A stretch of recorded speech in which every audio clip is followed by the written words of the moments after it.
अपनी बात को आपके बीच में रखना चाहूंगा।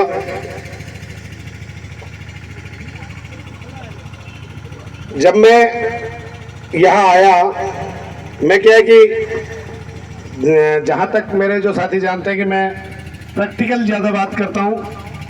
जो जहाँ इस क्षेत्र के बारे में अगर बात करें तो ये क्षेत्र विशेष तौर पर बाकी सारी समस्याओं के साथ साथ विशेष तौर पर हमारे लोगों का विशेष तौर पर यहाँ जातिगत शोषण बहुत बड़े स्तर पर होता है।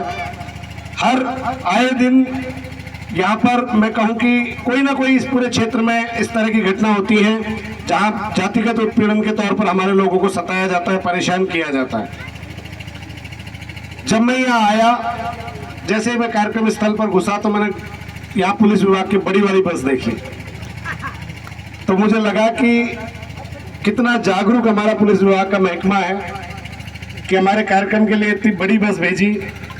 थोड़ा बहुत जाब्ता कभी कभी समय रहते हैं, अगर उन मुकदमों पे भी ध्यान देने के लिए लगा दिया करते अधिकारी साहब जो SC/ST एक्ट में यहाँ पर, अगर उसमें थोड़ा सा ध्यान लगाते तो ढंग से शायद उन मामलों में जांच होती। तो आधे से ज्यादा मामलों में जो झूठी FR यहाँ के अधिकारी लगाते आए हैं, शायद उनमें से आधे से ज्यादा मामलों में न्याय मिल जाता। यह पुलिस प्रशासन के मेरे भाई बैठे हैं, आप अपने महातद अधिकारियों तक ये बात पहुंचा दीजिएगा कि बहुत समय हो गया, आपने अपनी मर्जी से अपनी कलम चला ली। जिस मर्जी से आपने, जब आपके साहब लोगों का आदेश हुआ वैसे आपने काम किया, लेकिन अब आपको बदलना होगा, क्योंकि कहीं ना कहीं अब यह समुदाय जागृत हो रहा है, अपने हक और अधिकारों की बात कर रहा है। शायद ये आपके लिए भी नई बात होगी कि आपको इस तरह की ड्यूटी में पहले कभी आदिवासी समाज के कार्यक्रमों में जाना नहीं पड़ता, पिछले कुछ समय में आपको इस तरह की ड्यूटियां भी करनी पड़ रही हैं। तो आपको कहीं ना कहीं ये बात तो तय है कि समाज जागृत हो रहा है, और जब समाज जागृत हो रहा है तो आने वाला समय तय बात है कि आपसे सवाल भी होंगे। अब आप तैयार रहिएगा कि किसी दिन जरूरी नहीं है कि आप FR लगा के कोर्ट में पेश कर दोगे, आप FR लगा के कोर्ट में पेश कर दोगे, कोई सवाल नहीं करेगा और फाइलें निपटती चली जाएंगी जैसे सालों से चली आ रही है। किसी दिन गलती से इस तरह की जाजम लग गई, उस दिन शायद आपके साहब को कह देना कि उन सवालों के जवाब देना भारी पड़ जाएगा जो पिछली फाइलों में आपने गलफत में FR लगाई है। मैं बात इसलिए कह रहा हूं कि मैं राजनीतिक व्यक्ति हूं, इस मंच से मुझे राजनीति की बात नहीं करनी चाहिए। मैं किसी पार्टी की बात नहीं करूंगा, राजनीति की बात जरूर करूंगा, पार्टी की बात नहीं करूंगा। मुझे जहां तक पता है कि आदिवासी परिवार की नियमावली में पार्टी की बात मैं मंच से नहीं करूं, लेकिन मैं राजनीति की बात करूं। अभी कुछ समय पहले विधानसभा चुनाव हुए, ये क्षेत्र मुझे जहां तक ध्यान है विधानसभा नाथद्वारा विधानसभा क्षेत्र में आता है, मैं सही कह रहा हूं? तो हमारे यहाँ से नए नए विधायक जो अभी चुने गए हैं वो माननीय विश्वराज सिंह जी मेवाड़। तो मैं इस मंच के माध्यम से माननीय विधायक जी से उनके चुनाव के दौरान जो नरेशन, जो नारे उन लोगों ने दिए थे वो उनको याद दिलाऊंगा और अगले 5 साल तक याद दिलाते रहना है। ध्यान रहे ये बात मैं इस मंच के माध्यम से और हमारे लोगों को भी इस बात को सावचेत करना चाहता हूं कि आपने वोट उस मेवाड़ के राज्य चिन्ह को ध्यान में रखकर दिया है, जिसमें एक तरफ एक राजपूत योद्धा है तो दूसरी तरफ एक भील योद्धा है। वो मेवाड़ का राज चिन्ह जब आपसे वोट मांगे गए तो ये कहकर मांगे गए कि यहाँ का राजपूत और भील बराबरी से मेवाड़ के राज चिन्ह है, और आज उसी वंश का बेटा यहाँ से चुनाव लड़ रहा है। तो आपको तय करना है कि आपको वोट किसे देना है।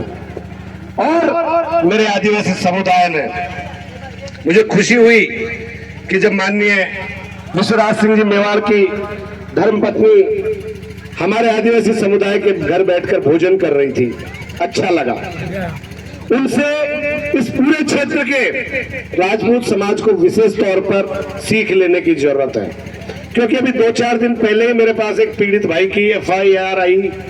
क्या करूं, गलती से समस्या विश्वराज सिंह जी अपने लोगों को समझा ही नहीं पा रहे कि भाई बराबरी का दर्जा दिया है बराबरी का दर्जा दिया है, वो सदियों पुराना रिश्ता याद दिलाकर आज वोट मांगा है। आपके पूर्वजों को इस आदिवासी समुदाय ने अपना खून पसीना बहाकर संरक्षित रखा, सुरक्षित रखा, और फिर सदियों बाद इसी आदिवासी समुदाय ने एकजुट होकर सारे बात बुलाकर आपको चुना है। तो आप विश्वराज सिंह जी मेवाड़, आपकी नैतिक जिम्मेदारी बनती है, आपकी नैतिक जिम्मेदारी बनती है कि इस पूरे क्षेत्र के आदिवासी भाइयों की सुरक्षा करना, ताकि और तो छोड़िए, कम से कम आपके समाज से जो लोग ताल्लुक रखते हैं वो लोग मेरे आदिवासी भाइयों पर अत्याचार नहीं करें, उनकी जमीनें नहीं हड़पें, उनका शोषण नहीं करें। इस बात की जिम्मेदारी यहाँ के विधायक विश्वराज सिंह जी मेवाड़ की बनती है। ये जिम्मेदारी इसलिए बनती है क्योंकि आपने इस समुदाय की भावनाओं को उद्वेलित कर वोट लिया है, और इस समुदाय ने उसी भावना को ध्यान रखकर आपको वोट दिया है। इसलिए आपकी दोहरी जिम्मेदारी बनती है। बतौर विधायक तो आपकी जिम्मेदारी बनती है। इसलिए मैं यहाँ के पुलिस विभाग को इसलिए मैंने पहले चेताया कि अब आप सोच समझकर काम कीजिएगा, अब आप सोच समझकर काम कीजिएगा। अगर आपने गड़बड़ी की तो आप पे तो उंगली उठेगी, लेकिन आपके विधायक महोदय पे सीधी उंगली उठेगी कि उनके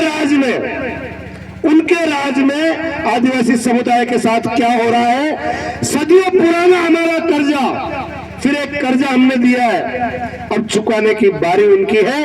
अगर इस पूरे क्षेत्र में आदिवासी समुदाय पर अत्याचार होता है तो मेरे भाइयों, आपको ये सोचने की जरूरत है, आपको ये सोचने की जरूरत है कि आपकी भावनाओं को केवल बढ़ाकर वोट बैंक के तौर पर आपको इस्तेमाल करते हैं ये लोग। आपकी भावनाओं के साथ खेलकर आपका वोट लूटने का प्रयास करते हैं ये लोग। अन्यथा अभी चुनाव निकले हुए 1 महीना नहीं हुआ और 1 महीने में घटना हो जाती है और शायद किसी को कोई फर्क नहीं पड़ता है। बहुत जल्दी उस मामले में हमने उसके फैक्ट्स जुटा रहे हैं, और अगर बहुत जल्दी उस मामले में कार्रवाई नहीं होती है तो शायद पुलिस विभाग को जवाब देना भारी पड़ जाएगा। मैं यहां से इस मंच से आपको चेता देना चाहता हूं।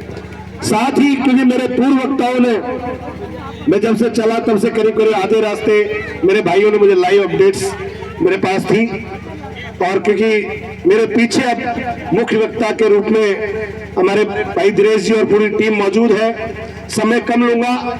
एक आखिरी बात और कहना चाहूंगा कि ये पूरा क्षेत्र जो विशेष तौर पर संघर्षरत है, तो उसके लिए मूल कारण 2 चीजें हैं, वो है शिक्षा और दूसरी रोजगार।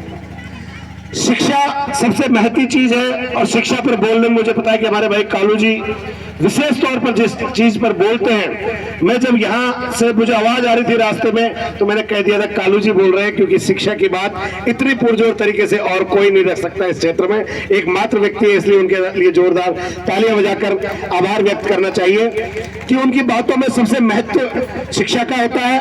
रोजगार को लेकर हमारे लोग परेशान है कि मजदूरी करने जाते हैं लेकिन मजदूरी नहीं मिलती है।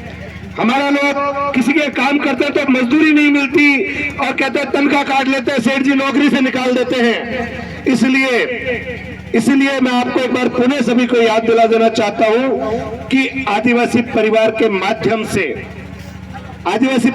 माध्यम से एक प्रणाली तय की गई है, वो है कि हर एक क्षेत्र के व्यक्ति को संगठित करने की। हमारे मजदूर भाइयों के लिए भी संगठन है, हमारे पढ़े लिखे शिक्षित भाइयों के लिए भी संगठन है। तो अब आप सबको ये जो दूसरे नामात्र के मजदूर संगठन बने हुए हैं, जो नाम तो आपका लेते हैं लेकिन फायदा किसी और का करते हैं, उन मजदूर संगठनों को आपको छोड़ना होगा, और आपको जो आपके हक की बात करे उन मजदूर संगठनों को ज्वाइन करना होगा। हमारे ड्राइवर भाइयों के लिए भी संगठन है, हमारे कर्मचारी बंधुओं के लिए भी संगठन है, हमारे विद्यार्थी बंधुओं के लिए भी संगठन है। अतएव आपको अपने मूल संगठन में जुड़ना होगा, तब जाके आपकी आवाज मजबूत तरीके से आगे बढ़ सकती है। और इस मंच के माध्यम से मैं उन सभी को चेता देना चाहता हूं जिन्होंने अपने राजनीतिक स्वार्थ के चलते, अपने निजी स्वार्थ के चलते आदिवासी परिवार को छोड़कर दूसरे दामन थामे। उन सभी लोगों को मैं इस मंच से चेता देना चाहता हूं, कहीं भी भटक लो, कितने ही दूसरे बैनर पकड़ लो, कितने ही दूसरे झंडे उठा लो, अल्टीमेटली झकमरा कर आदिवासी परिवार की जाजम पर आना पड़ता है, आना पड़ेगा। आपकी और कहीं कोई जगह नहीं है, घूम फिर कर आपको यही आना पड़ेगा। अभी भी वक्त है, अभी भी वक्त है, अभी भी वक्त है कि समय रहते समाज से माफी मांगो और समाज की जाजम पर अपना स्थान पाओ, अन्यथा भटकते रहोगे। जैसे वो कहते हैं, मैं वैसे आत्मा में विश्वास नहीं करता हूं, लेकिन वो इधर से उधर जब तक सही जगह नहीं पहुंचते तब तक भटकते रहोगे। अभी भी मौका है, समाज आपका अपना है, समाज के वडीलों से, समाज के वरिष्ठों से, समाज के मौजूद लोगों से और जो विचारधारा को लेकर चलने वाले हमारे जिम्मेदार साथी हैं, उनसे माफी मांगकर शायद समाज में अपना पुनः स्थान पा सकते हो। ये उनको मैं सलाह देना चाहता हूं इस मंच के माध्यम से। ज्यादा समय नहीं लूंगा, आप सबने जो मान सम्मान दिया उसके लिए आप सबका आभार व्यक्त करता हूं। इतना ही कहूंगा कि आप सबके बहुत नजदीक हो, कुंभलगढ़ और रुद्रपुर दोनों मेरे ठिकाने हैं। आप आधी रात को कोई तकलीफ हो, आधी रात को कोई समस्या हो, इतना जरूर कहता हूं कि कभी लापी बढ़े, कभी लापी अगर कोई मीठा खाने का काम हो, लापी बढ़े, ब्याह शादी हो, कभी लापी बढ़े, मुझे याद करो नहीं करो कोई बात नहीं, कोई तकलीफ नहीं, लेकिन कभी समाज को दुख दर्द तकलीफ हो और लाठी खाने का मौका हो तो आप इस भाई को, आपके इस बेटे को याद करना। आपके बीच में हमेशा मौजूद मिलूंगा, ये मेरा आप सभी को वादा है। ज्यादा समय नहीं लूंगा, एक बार पूरे आप सभी का आभार, अभिनंदन। जय जोहार, जय भीम, जय भारत, जय भील प्रदेश।